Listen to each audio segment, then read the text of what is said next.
I know we were going to lead into it with the clip, but let's actually hold off for just a minute on the clip and bring Nora on. Nora Barrows-Friedman is the associate editor at the Electronic Intifada, and of course is here to talk to us about some very fun and light subjects, but we appreciate her coming on. Thank you, Nora. Thanks, guys. This is a long-time listener, first-time caller. Thanks for having me. Excellent. So yeah, let's, Forrest, do you want to stick that first clip on?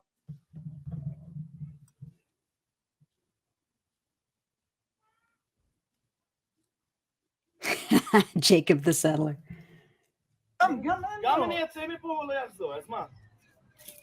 Jacob, you know this is not your house. Yes, but if I go, you don't go back. So what's the problem? What are you yelling at me? I didn't do this. I didn't do this. But it's easy to yell at me, but I didn't do this. You are stealing my house. And if I don't steal it, you don't steal it. No one is allowed to steal it, يا عمي. זה לא שלי להחזיר. בוא נגיד שזה יש. זה לא שלי. All right, tell me what we just watched. Yeah, it's a viral clip from about a week and a half ago where obviously you see a woman in the Palestinian neighborhood of Sheikh Jarrah in occupied East Jerusalem, telling the settler, who she knows by name because he comes around like all the settlers do in that area and elsewhere all across Palestine, trying to kick Palestinians out of their house.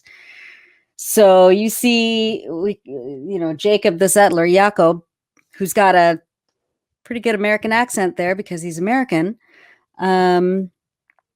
Basically just, I mean, it's like a very brief encapsulation of the entire Zionist ideology, right? Like, I didn't do this. Okay, Jacob, you didn't, but the state behind you and the courts and the police and the military behind you and 73 years of this, yeah, they did it. So yes, okay, you didn't do this, but also, if I don't do it, then someone else will. Yeah. That's just like complete American entitlement, settler colonial, mindset. She goes like yammi, that means like dude, basically in Arabic. She's like, dude, you can't steal my house. No one's gonna steal my, complete insanity. So that was yeah, as I said, like a week and a half ago, as Palestinians have been trying to resist Israeli expulsion from their houses. Yeah. So what's the mechanism that they're using to take people out of their houses? How does this work? So, like all expulsions of Palestinians since 1947, Israel uses their laws that they write.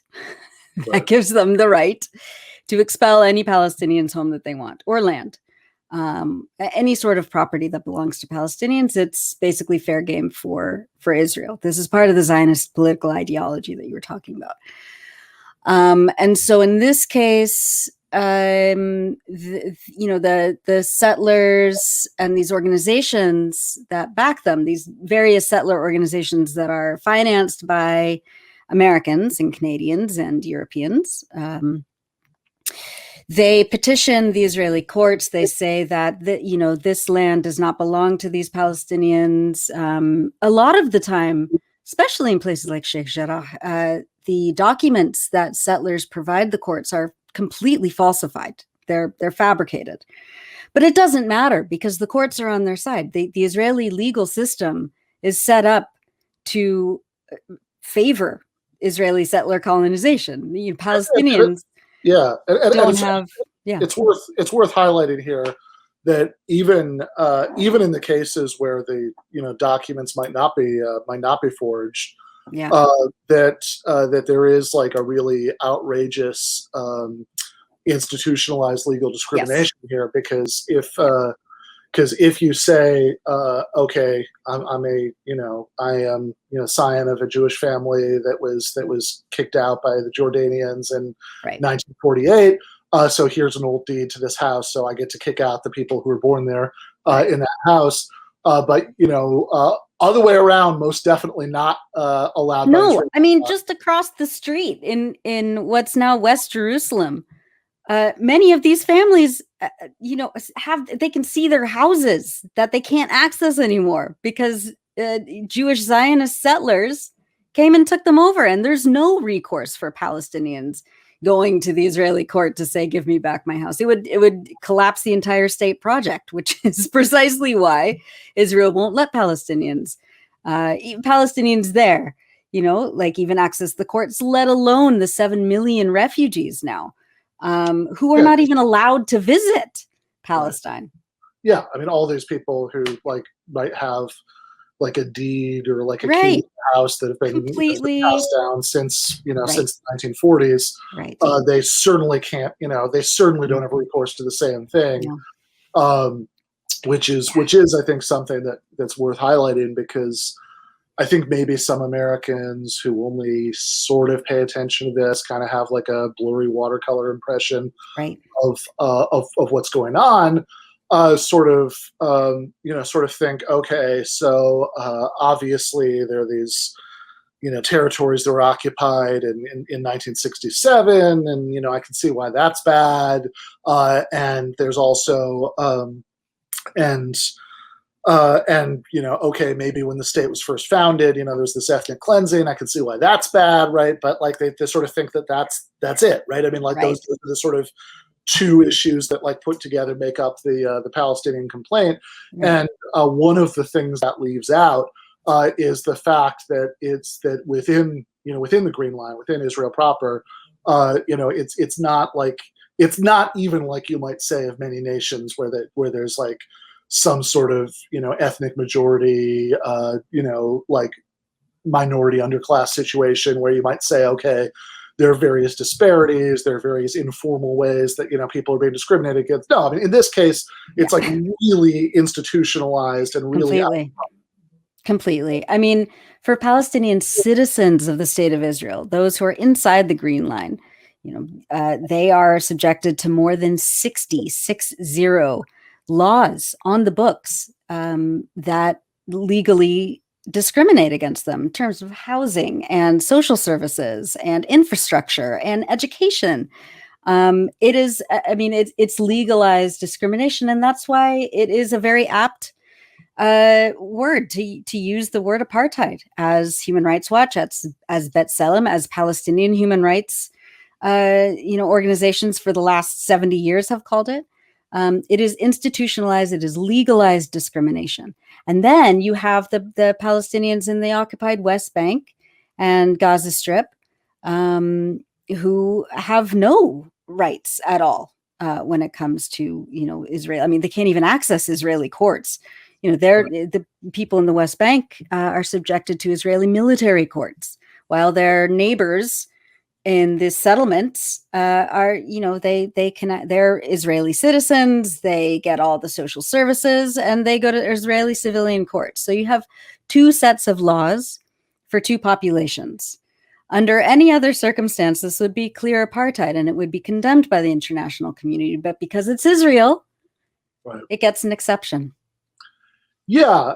So I want to dig into this, because I don't want anybody to be able to watch this or listen to it and think, okay, I heard some vague claims, but maybe this is overheated or whatever. You give me some examples of those of some of the things that those 60 laws that you're talking about. So for people who are for Palestinians who who are actually citizens of Israel, which by the way, I mean, just to give people a very small sense of this, because sometimes it really seems weirdly backwards, I in the way it's portrayed in U.S. discourse, even when people have good politics and they're trying to say something good, it still feels kind of through the looking glass, because they'll say things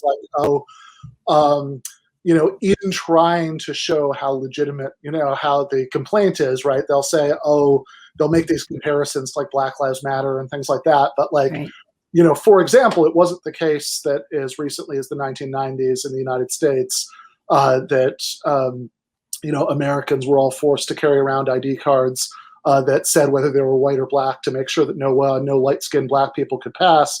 And that is exactly, my understanding is that they sort of changed that part of the ID card, but like it's a little muddy. But like, for the overwhelming majority of the history of the state of Israel, again, certainly as relevant recently as the 90s, early 2000s, everybody's mandatory ID card said, whether they were Jewish or Arab on it. Yeah. Which is the sort of thing that you really don't get a lot of in multicultural democracies. No, as you were talking about before I came on, Israel is a democratic state if you're white and Jewish. Right. Fine, you can have total democracy. If you're not Jewish, if you're not white, even because a lot of discrimination happens against Mizrahi, Arab Jews, Ethiopian Jews. Right. You can't have a religious, ethnocentric state and call it a democracy. Like, you can have one or the other. You cannot have both. You cannot have both. It's not a Jewish democratic state. It is an apartheid settler colonial ideological state. So when we talk about the discriminatory laws, so I'm reading from this wonderful organization, Adallah, which is based in Haifa. And they're an organization for Palestine, kind of like a rights organization for Palestinian citizens of Israel. I'm just going to read a little bit because there's so many. So there are over 65 Israeli laws that discriminate directly or indirectly against Palestinian citizens in Israel and or Palestinian residents of the occupied Palestinian territory on the basis of their national belonging. The discrimination in these laws is either explicit, discrimination on its face, or more often the laws are worded in a seemingly neutral manner, but have or will likely have a disparate impact on Palestinians in their implementation. So then they go on to say they limit the rights of Palestinians in all areas of life, from citizenship rights to the right to political participation, land and housing rights, education rights, cultural and language rights, religious rights, and due process rights during detention. Some of the laws also discriminate against other groups such as gays, non-religious Jews, and Palestinian refugees. So, I mean, I can put this in the chat, and you can read all the 65 laws. Yeah. So housing. So for example, I know that there's something. There's, for example, the Jewish National Fund, which is like a quasi-state organization that that is used to buy land, and that's explicitly discriminatory, just right? For Jews. Yep. Just purely for Jews. Yeah. To my great shame, I can remember like being like a teenager and like seeing like the little thing to put in the like FedEx boxes. Yeah, of course. Yeah, and like putting it in. Like, oh, that sounds like plant a tree in Israel, right? I mean, they used that money to really, and other money from governments, to plant. I mean, they're correct about it. They planted trees. They're not in Israel, and they used the tree planting to literally cover up the foundations of the villages and towns that were demolished in 1947 and 1948, and then again in 1967. And then they used that as a pretext to say we are uprooting this forest that came from somewhere to construct a new settlement. So the JNF is kind of used as like a cudgel in order to expand settlements and further push Palestinians off their land. So that's the JNF. But I mean, that's happening, inside the Green Line. And then, as I said, you have Palestinians in the occupied West Bank and in the Gaza Strip who have no recourse. And now we're seeing, 200. Yeah, because they're not citizens of Israel or any other country. Right. So they have, they don't elect the people who make the laws that govern them. Those laws, as you say, when they're enforced, that's through like military courts, rather than regular civilian courts. And I mean, I think if anybody seriously believes that like that like a Palestinian who, has like a member of their family who was shot, by the Israeli military is going to get like recourse through an Israeli military court. Like I don't know what to tell you, right? I mean, that's not going to happen. Right. Never. No, there's no justice. And it's been set up that way deliberately, obviously. Yeah. So, yeah. Yeah.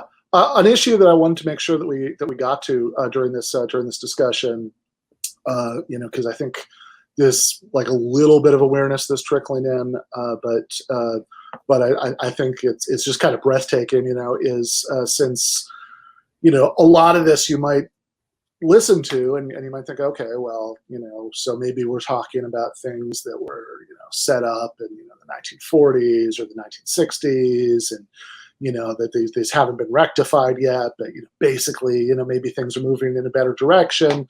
But let's talk about an issue that only came up in 2020. In fact, really only came up in 2021, which is the COVID vaccine and how that's been distributed. Yeah. I mean, once again, Israel, its national priority is anything but Palestinians. And so they were touted, by like Dr. Fauci, right, as like this model country that was able to vaccinate all of its people. I mean, it was a massive PR campaign that went into that.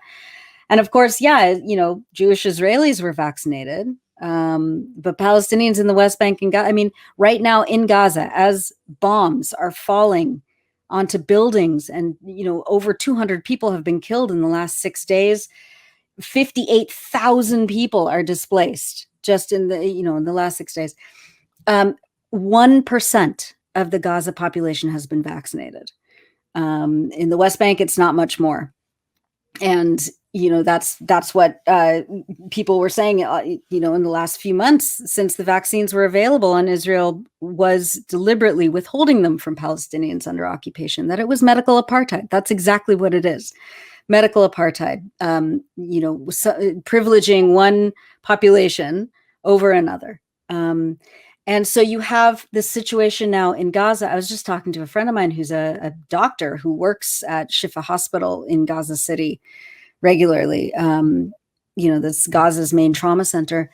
In one of the bombings today, or over the night, last night, Israeli forces bombed a building that killed the head of Shifa Hospital's COVID response unit.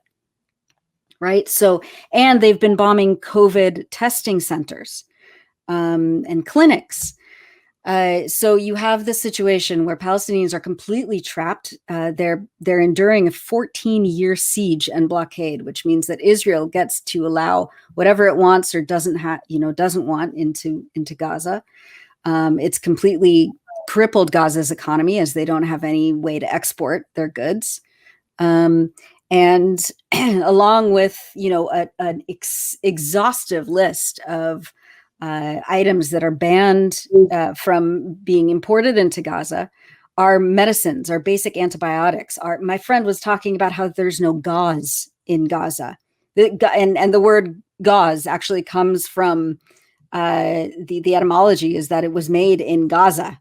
Hundreds and hundreds of years ago, that the Gazans had come up with a special weave of cloth to help, wounds. So the irony is, it's stupefying. There's no gauze. My friend was talking about there's no tourniquets, and we were talking about this in 2018 during the Great March of Return when Palestinians were rising up and marching to the boundary, the northern and eastern boundaries with Israel, demanding the right to go back to their homeland. And Israeli snipers at the boundary were shooting indiscriminately, and there were no tourniquets, and now, so we have a situation that's been completely just collapsed because of COVID, because of the siege, because of people are still trying to rebuild the houses that were bombed in 2014, right? And now they're being bombed again. So I am just rendered speechless by the amount of barbarity that Israel exhibits, and how complicit the U.S. is right now. I mean, Biden he's trying to push through a $735 million weapons package to Israel right now so that they can reload. Yeah, and the United States has blocked all of the attempts in the Security Council to at least get a 3 times now. Right. That's it. Right. Unreal. So that is, and we should talk too about what those weapons that you're talking about are being used for, like right now, like in the last few days. Forrest, do you have the clip? Right. Yeah. That's the Shuruk Media Tower.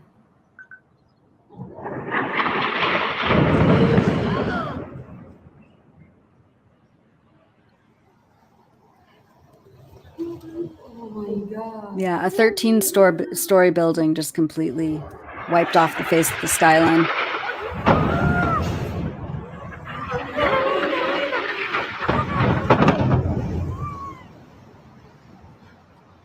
هذه الصواريخ. إذا أترك لك أن تعلق على ما يجري الآن. أهم من أي سؤال الصور تتحدث.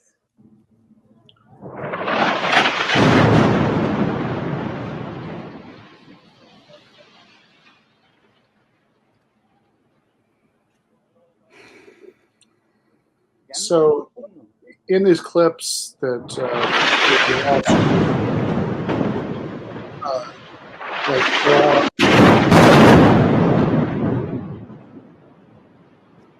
so we're talking about stuff like, not even just, I mean, like, Jesus, not that this would be okay, right? But we're not even talking about some sort of like places where only like radical Palestinian media organizations are headquartered. We're talking about like where the Associated Press, the AP is, and that's been bombed, and not by accident, not by which not that the accident excuse goes that far, even when it applies. I mean, I remember, I think Howard Zinn's old analogy about driving at 100 miles an hour through a alley crowded with children, and you don't intend to kill any specific child, but that really doesn't get you off the hook morally, applies. But in this case, not accidentally. I mean, the Israeli and government and IDF Twitter accounts will say, yes, we knew exactly what this building was. We bombed it on purpose. And then, there are unverifiable claims about weapons, but this is like, it tells you something about how brazen it is, that this is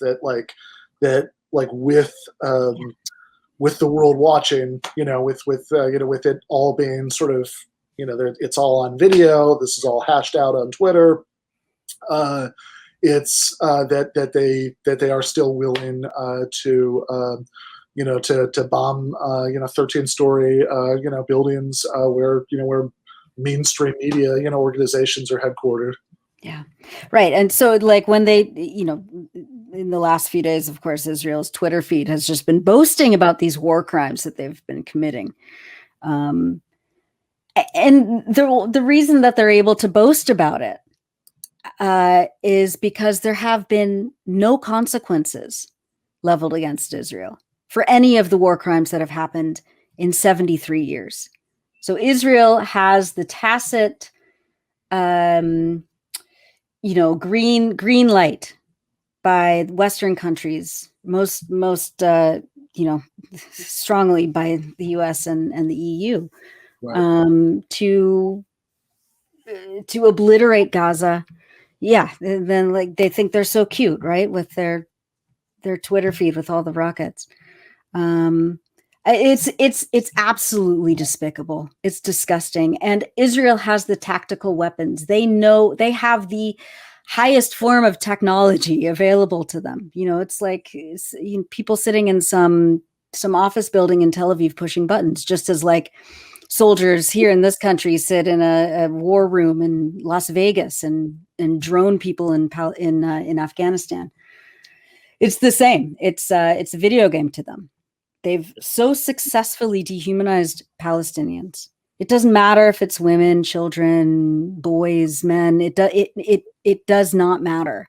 If which they're is Palestinian, they're fair game to the Israelis. yeah, which is particularly astonishing because, as you say, right, it's something that, you know, there's an obvious parallel to you know, American imperialism, but at the same time, the disanalogy is that when, you know, the American public, you know, accepts you know, this kind of endless, you know, drone warfare in Afghanistan and Pakistan. It's stuff that's going on the other side of the world. Right. It's happening to people who Yeah. they know very little about, you know, Right. who are like extremely vague abstractions to them. Whereas in the Israeli-Palestinian case, it's happening like I mean, to 10 you know, miles from Tel Aviv, you know, like it's very, very close. yeah, yeah. I Yeah. mean, this is like I don't even know. Like this is, you know, this is like it's happening. You know, in you know, that like, so this is like somebody in Silver Lake, you know, so like sending over drones to, you know, bomb a neighborhood in Inglewood. You know, like that's right. the Yeah. you know, that would be the geographic equivalent. You're talking, you know, so you have this like level of brutality that's reminiscent of something like the American war in Vietnam, but it's happening, but it's taking place in this environment where, like that first clip that we just showed, like you have like, oh yeah, that's like the settler who comes around and like the Palestinian woman knows his name, and you know, they're yelling at each other because they know who they are. So I mean, that it's a level of intensity, you know, having it like be that you know, that personal, that's particularly disturbing, that like you know that these people who you're blowing up, you know, who you're denying basic medical care to, that, you know, which again is also just like that example. I mean, whatever you believe about any of the larger issues here, like, you know, accept all the bullshit you want about, you know, the amazing peace deal, the, you know, Palestinians were off. Don't accept that bullshit.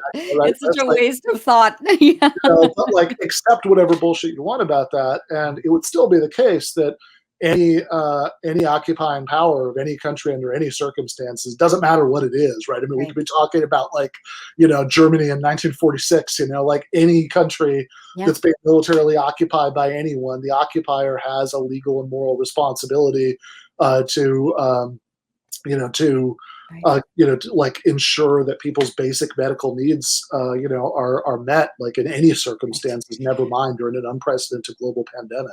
Yeah, no kidding. And, you know, just to kind of rub it in a little bit more, Israeli warplanes bombed, you know, nearly all of the main road arteries in and around Gaza City, including the roads that lead to Shifa Hospital. So you'll see, if you look on my Twitter, you'll see a photo from the Palestinian human rights organization Al Haq, where it's a crater in the road next to the hospital. So what that does, obviously, what it's meant to do is make it impossible for ambulances to come in and out and get the wounded. It makes it impossible for people which is usually what happens, is people, you know, load injured people into their cars themselves and then drive to Shifa Hospital. Impossible to do that. So ambulances can't get in or out. Cars can't get in or out. Supply trucks can't get in or out. And this is all happening under a freaking pandemic. You know, and COVID is still killing people in Gaza every day. There's limited intubation machines. There's everything is limited in Gaza. And to have this on top, the decisions that medics are having to make right now about whether to let a person in front of them live or die, it's an unbearable thought. Unbearable. Yeah. Well, I know that there's a lot of very not fun stuff packed into the last half hour, but I want to, you know, I mean, my goal for this segment is that I don't want anybody to be able to watch or listen to this and then continue to merrily believe the sort of like, liberal-ish, view Yeah. that like, oh well, there's what we're talking about here is a conflict, and of course Right. good, but Right. there's probably stuff on both sides, and you need to Of course. like all that stuff, right? Like I want people to have at least some realistic picture of what's going on, but we are Yeah. for sure going to have you back for a longer and less intense I'd love to. less intense visit in Yeah. the future. Nora, where can people check out your stuff? So I'm on Twitter at Nora BF. Also, I'm an associate editor at the Electronic Intifada. We're on Twitter at Intifada and on Instagram at Electronic Intifada. I'm also a co-host of the Brief podcast, and we just put up an episode that we recorded very early this morning. You can go to thebriefpodcast.com. And we're also on Spotify and all the iTunes, all the things. So the episode that we put up this morning, it's a roundtable discussion with my colleagues and comrades and our friend Tarek, who's the physician that I was mentioning, who works regularly at Shifa Hospital. So it's an essential listen. Sounds good. All right. Yeah. Thank you, Nora. Thank you so much, Ben.